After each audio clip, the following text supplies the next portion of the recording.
Hi, it's Sue. Thanks for joining me for today's Bible reading. It is for May 14th, and I'm reading 2 Chronicles 13 through 17. Verse 1. In the 18th year of King Jeroboam, Abijah began to reign over Judah. He reigned 3 years in Jerusalem. His mother's name was Micaiah, the daughter of Uriel of Gibeah. There was war between Abijah and Jeroboam. Abijah joined battle with an army of valiant men of war, even 400,000 chosen men, and Jeroboam set the battle in array against him with 800,000 chosen men who were mighty men of valor. This is so sad because it's all different tribes of Israel divided into two kingdoms and fighting against each other. So sad. Verse 4. Abijah stood up on Mount Zemaraim, which is in the hill country of Ephraim, and said, Hear me, Jeroboam and all Israel. Ought you not to know that Yahweh the God of Israel gave the kingdom over Israel to David forever, even to him and to his sons by a covenant of salt? Yet Jeroboam the son of Nebat, the servant of Solomon, the son of David, rose up and rebelled against his Lord. Worthless men were gathered to him, wicked fellows who strengthened themselves against Rehoboam the son of Solomon, when Rehoboam was young and tender-hearted and could not withstand them. Excuse me. Now you intend to withstand the kingdom of Yahweh in the hand of the sons of David. You are a great multitude, and the golden calves which Jeroboam made you for gods are with you. Haven't you driven out the priests of Yahweh, the sons of Aaron, and the Levites, and made priests for yourselves according to the ways of the people of other lands? Whoever comes to consecrate himself with a young bull and 7 rams may be a priest of those who are no gods. But as for us, Yahweh is our God, and we have not forsaken him. We have priests serving Yahweh, the sons of Aaron and the Levites in their work, and they burn to Yahweh every morning and every evening burnt offerings and sweet incense. They also set the showbread in order on the pure table and the lampstand of gold with its lamps to burn every evening. For we keep the instruction of Yahweh our God, but you have forsaken him. Behold, God is with us at our head, and his priests with the trumpets of alarm, to sound an alarm against you, children of Israel. Don't fight against Yahweh, the God of your fathers, for you will not prosper. But Jeroboam caused an ambush to come out behind them, so they were before Judah, and the ambush was behind them. When Judah looked back, behold, the battle was before and behind them, and they cried to Yahweh, and the priests sounded the trumpets. Then the men of Judah gave a shout. As the men of Judah shouted, God struck Jeroboam and all Israel before Abijah and Judah. The children of Israel fled before Judah, and God delivered them into their hand. Abijah and his people killed them with a great slaughter, so 500,000 chosen men of Israel fell down slain. Thus the children of Israel were brought under at that time, and the children of Judah prevailed, because they relied on Yahweh, the God of their fathers. Abijah pursued Jeroboam and took cities from him, Bethel with its villages, Jeshanah with its villages, and Ephron with its villages. Jeroboam didn't recover strength again in the days of Abijah. Yahweh struck him, and he died. But Abijah grew mighty and took for himself 14 wives and became the father of 22 sons and 16 daughters. The rest of the acts of Abijah, his ways, and his sayings are written in the commentary of prophet Iddo. So Abijah slept with his fathers, and they buried him in David's city, and Asa, not Esau. His son, reigned in his place. In the days the land was quiet 10 years. Asa did that which was good and right in Yahweh his God's eyes, for he took away the foreign altars and the high places, broke down the pillars, cut down the Asherah poles, and commanded Judah to seek Yahweh, the God of their fathers, and to obey his law and command. Also he took out of the cities of Judah the high places and the sun images, and the kingdom was quiet before him. Man, there's so much behind these words. This Asherah pole and the high places and the sun images, all these worship centers that they had, and the despicable acts that they did there. There's a lot to that. This wasn't just some other religion, it was despicable, pure evil. Verse 6. He built fortified cities in Judah, for the land was quiet, and he had no war in those years, because Yahweh had given him rest. For he said to Judah, Let's build these cities and make walls around them with towers, gates, and bars. The land is yet before us, because we have sought Yahweh our God. We have sought him, and he has given us rest on every side. So they built and prospered. Asa had an army 300,000 out of Judah who bore bucklers and spears, and 280,000 out of Benjamin who bore shields and drew bows. All these were mighty men of valor. Zerah the Ethiopian came out against them with an army of 1,000,000 troops and 300 chariots, and he came to Mareshah. Then Asa went out to meet him, and they set in battle array in the valley of Zaretha at Mareshah. Asa cried to Yahweh his God and said, Yahweh, there is none beside you to help, between the mighty and him who has no strength. Help us, Yahweh our God, for we rely on you, and in your name we come against this multitude. Yahweh, you are our God. Don't let men prevail against you. So Yahweh struck the Ethiopians before Asa and before Judah, and the Ethiopians fled.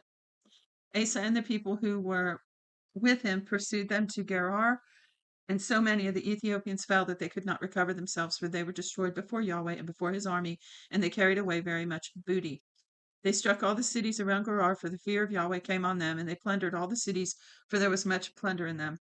They also struck the tents of livestock and carried away sheep in abundance and camels and returned to Jerusalem. The Spirit of God came on Azariah the son of Obed, and he went out to meet Asa and said to him, Hear me, Asa, and all Judah and Benjamin. Yahweh is with you while you are with him, and if you seek him, he will be found by you. But if you forsake him, he will forsake you. Now for a long time Israel was without the true God, without a teaching priest, and without law. But when in their distress they turned to Yahweh, the God of Israel, and sought him, he was found by them. In those times there was no peace to him who went out, nor to him who came in, but great troubles were on all the inhabitants of the lands. They were broken in pieces, nation against nation, city against city, for God troubled them with all adversity. But you be strong, and don't let your hand slack, for your work will be rewarded. When Asa heard these words and the prophecy of Oded, Oded, the prophet, he took courage and put away the abominations out of all the land of Judah and Benjamin, and out of the cities which he had taken from the hill country of Ephraim. And he renewed Yahweh's altar that was before Yahweh's porch. He gathered all Judah and Benjamin and those who lived with them out of Ephraim, Manasseh, and Simeon, for they came to him out of Israel in abundance when they saw that Yahweh their God was with him. So they gathered themselves together at Jerusalem in the 3rd month, in the 15th year of Asa's reign. They sacrificed to Yahweh in that day the plunder which they had brought, 700 head of cattle, 7,000 sheep. They entered into the covenant to seek Yahweh, the God of their fathers, and with all their heart and with all their soul, and that whatever would not seek Yahweh, the God of Israel, should be put to death, whether small or great, whether man or woman. They swore to Yahweh with a loud voice, with shouting and trumpets, and with cornets. All Judah rejoiced at the oath, for they had sworn with all their heart and sought him with their whole desire, and he was found by them. Then Yahweh gave them rest all around. Also, Maacah, the mother of Asa the king, he removed from being queen because she had made an abominable image for an Asherah. So Asa cut down her image, ground it into dust, and burned it by the brook Kidron. But the high places were not taken out of Israel. Nevertheless, the heart of Asa was perfect all his days. He brought the things that his father had dedicated and that he himself had dedicated, silver, gold, and vessels, into God's house. There were no more war to the 35th year of Asa's reign. In the 36th year of Asa's reign, Baasha king of Israel went up against Judah and built Ramah, that he might not allow anyone to go out or come in to Asa king of Judah.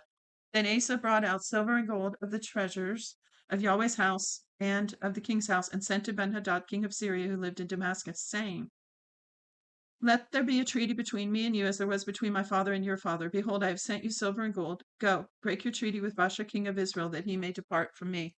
Benhadad listened to King Asa and sent the captains of his armies against the cities of Israel, and they struck Ijon, Dan, Abel, Maim, and all the storage cities of Naphtali. When Baasha heard of it, he stopped building Ramah and let his work cease. Then Asa the king took all Judah, and they carried away the stones of Ramah and its timber with which Baasha had built, and he built Geba and Mitzpah with them. At that time Hanani the seer came to Asa king of Judah and said to him, Because you have relied on the king of Syria and have not relied on Yahweh your God, therefore the army of the king of Syria has escaped out of your hand. Weren't the Ethiopians and Luban a huge army with chariots and exceedingly many horsemen? Yet because you relied on Yahweh, he delivered them into your hand. For Yahweh's eyes run back and forth throughout the whole earth to show himself strong in the behalf of them whose heart is perfect toward him. You have done foolishly in this, for from now on you will have wars. Then Asa was angry with the seer and put him in prison, for he was in a rage with him because of this thing. Asa oppressed some of the people at the same time. Why are they always trying to shoot the messenger? They always got mad at the prophets and killed them and stuff. Verse 11, Behold, the acts of Asa, first and last, behold, they are written in the book of the kings of Judah and Israel. In the 39th year of his reign, Asa was diseased in his feet.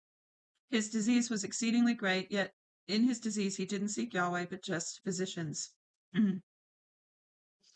That's an interesting statement in today's world, today's application.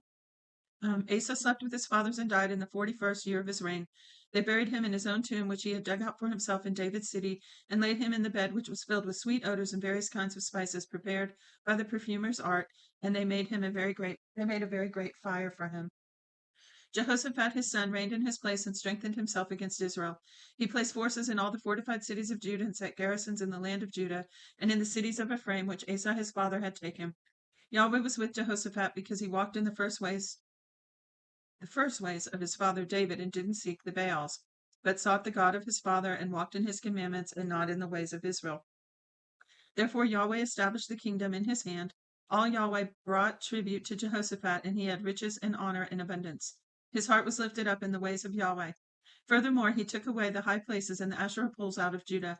Also in the 3rd year of his reign, he sent his princes, even Ben-Hail, excuse me, sorry about that, Obadiah, Zechariah, Nethanel, and Micaiah, to teach in the cities of Judah, and with them the Levites, even Shemaiah, Nethanel, wait a minute, no.